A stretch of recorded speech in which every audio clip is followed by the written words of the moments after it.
Hello everyone. आज हम पढ़ेंगे क्लास 10th में साइंस का चैप्टर 6 जैव प्रक्रम लाइफ प्रोसेस। जैव प्रक्रम जो होता है ये जीवधारियों द्वारा जीवन को बनाए रखने के लिए जो क्रियाएं की जाती है जितनी भी, उसे जैव प्रक्रम या जैविक प्रक्रिया कहते हैं। जैसे कि पोषण होता है, शोषण, उत्सर्जन, परिवहन, समन्वयन, जनन, नियंत्रण, ये सभी जितनी भी क्रियाएं होती है ये सभी जैव प्रक्रम के अंदर आती हैं।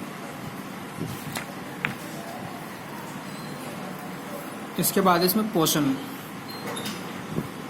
पोषण में आता है कि वे सभी क्रियाएं जिनकी सहायता से जीवधारी खाद्य पदार्थों को ग्रहण करके कोशिकाओं के उपयोग के लिए बनाता है, उसे कहते हैं पोषण। अब पोषण जो होता है ये दो प्रकार से होता है।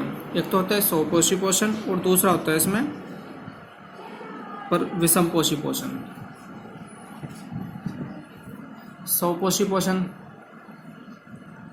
स्वपोषी पोषण में यह होता है कि जो जीवधारी सरल अकार्बनिक पदार्थों से कार्बनिक भोज्य पदार्थों का संश्लेषण खुद ही कर लेते हैं, उसे कहते हैं स्वपोषी पोषण।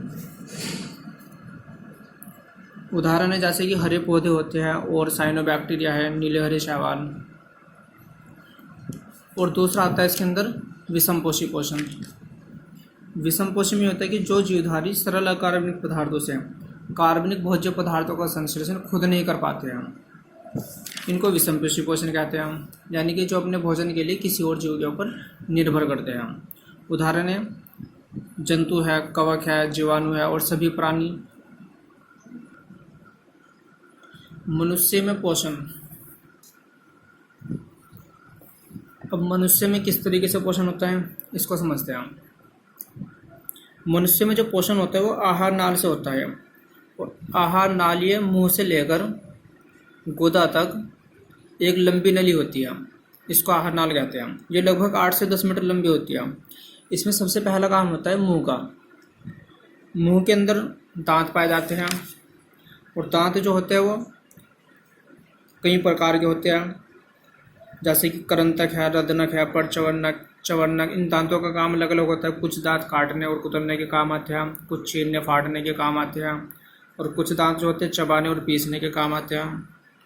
मनुष्य के जो दांत होते हैं वो जबड़ों के अंदर फंसे रहते हैं और ये द्विबार दंती होते हैं। यानी कि इसका मतलब यह है कि जिंदगी में 2 बार आते हैं दांत। और मुंह के अंदर जीभ भी होती है। अब जीभ का काम ये होता है कि ये भोजन में लार मिलाती है और भोजन को निगलने में मदद करती है। लार के अंदर एक एंजाइम पाया जाता है जिसे टाइलिन एंजाइम कहते हैं। इसके बाद आता है फिर गर्सनी। गर्सनी जो होता है ये थोड़ा सा यहाँ को होता है, ये जीभ के बाद यानी मुंह के अंदर का थोड़ा सा हिस्सा होता है, इसको गर्सनी कहते हैं। यह घाटी द्वारा तो ग्लोटिस में और श्वासनाल द्वारा गर्सिका या गलेट में खुलता है ये। इसके अंदर फिर इसके बाद आता है फिर ग्रास नली।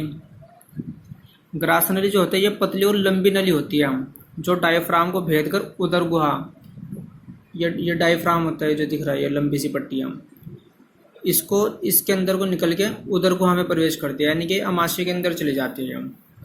फिर इसके बाद भोजन ऐसे गया मुंह से ये, और यहाँ से फिर ये अमाशय के अंदर चला गया, पेट के अंदर गया है। अमाशय जो होता है ये आहार नाल का सबसे चौड़ा भाग होता है। यहाँ से फिर भोजन जो होता है वो छोटी आंत के अंदर जाता है। आंत 2 प्रकार की होती है, एक होती है छोटी आंत और एक होती है बड़ी आंत। तो पहले तो जाएगा छोटी आंत में। छोटी आंत जो होती है ये आहार नाल का तंग और लंबा भाग होता है। इसकी लंबाई लगभग 20 फीट होती है। इसमें पचे हुए भोजन का अवशोषण होता है। इसके बाद फिर भोजन जाता है बड़ी आंत में। बड़ी आंत के 3 भाग होते हैं, एक तो होता है सीकम और दूसरा होता है इसमें कोलन और तीसरा होता है इसमें मलाशय। इसके बाद जो भोजन होता है वो पचा हुआ जो भोजन होता है वह गुदा के द्वारा शरीर से बाहर निकल जाता है। मानव हृदय यानी इंसान का दिल, हमारा जो हार्ट होता है ये परिसंचरण तंत्र का काम करता है। ये कुछ इस तरह का दिखता है। हमारा जो दिल होता है यानी कि हृदय जो होता है ये एक पेशी अंग होता है। ये बंद मुट्ठी के बराबर होता है और हमारी छाती में ये बाईं तरफ थोड़ा सा फेफड़ों के बीच में स्थित होता है। यह शिराओं से रक्त को इकट्ठा करता है, यानी खून को इकट्ठा करता है और धमनियों द्वारा पूरे शरीर में खून को पहुंचा देता है। इसका जो भार होता है, यानी इसका वजन जो होता है लगभग 300 ग्राम होता है। हृदय 4 कक्ष में बटा होता है। यह एक हृदय खांच होती है, हृदय खांच के द्वारा हृदय अलिंद और निलय में बटा रहता है। ऊपर का जो भाग होता है चौड़ा भाग, इसको अलिंद कहते हैं, और नीचे का जो भाग होता है इसको निलय कहते हैं। ये अलिंद है ऊपर का भाग, और जो नीचे का भाग है ये निलय होता है।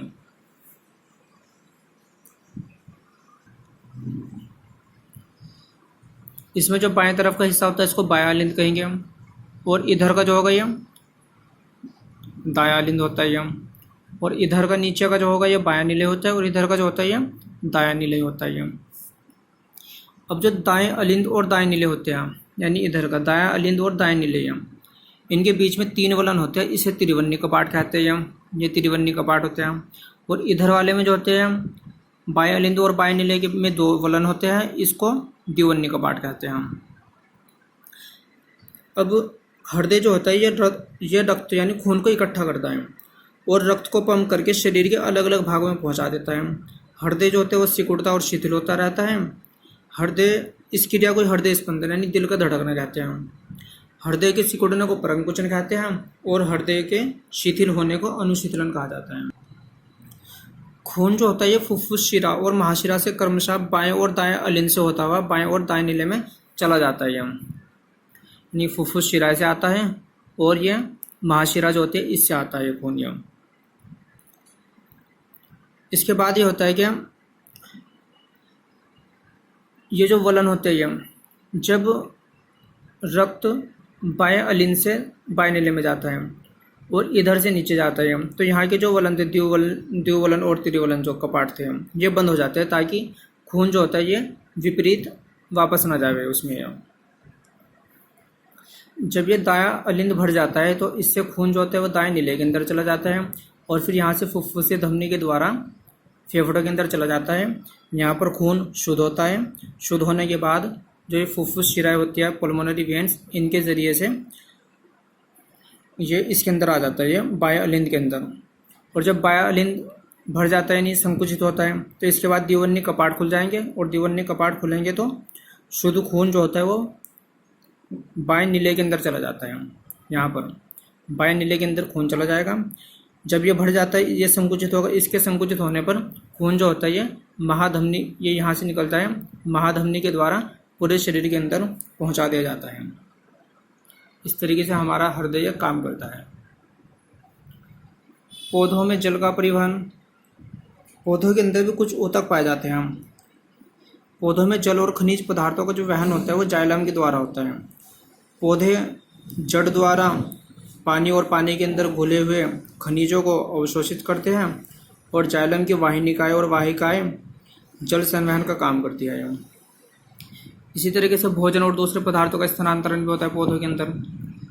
पत्तियों में प्रकाश संश्लेषण होता है। प्रकाश संश्लेषण के बाद जो पदार्थ बनते हैं वह एक ऊतक होता है, इसमें फ्लोएम ऊतक।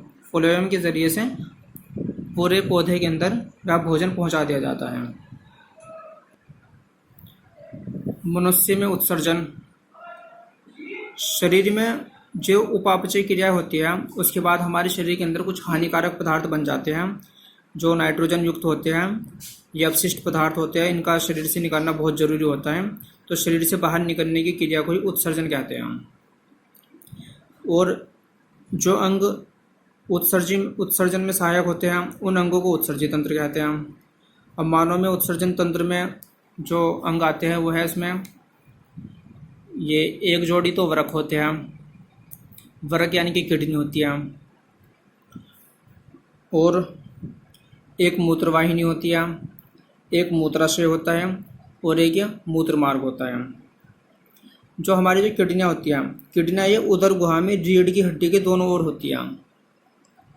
वृक्क में यानी किडनी में मूत्र बनने के बाद मूत्रवाहिनी में होता हुआ ये जो नली होती है ये मूत्रवाहिनी में होता हुआ मूत्राशय के अंदर चला जाता है और यहाँ से फिर ये मूत्र मार्ग से होता हुआ शरीर से बाहर निकाल दिया जाता है।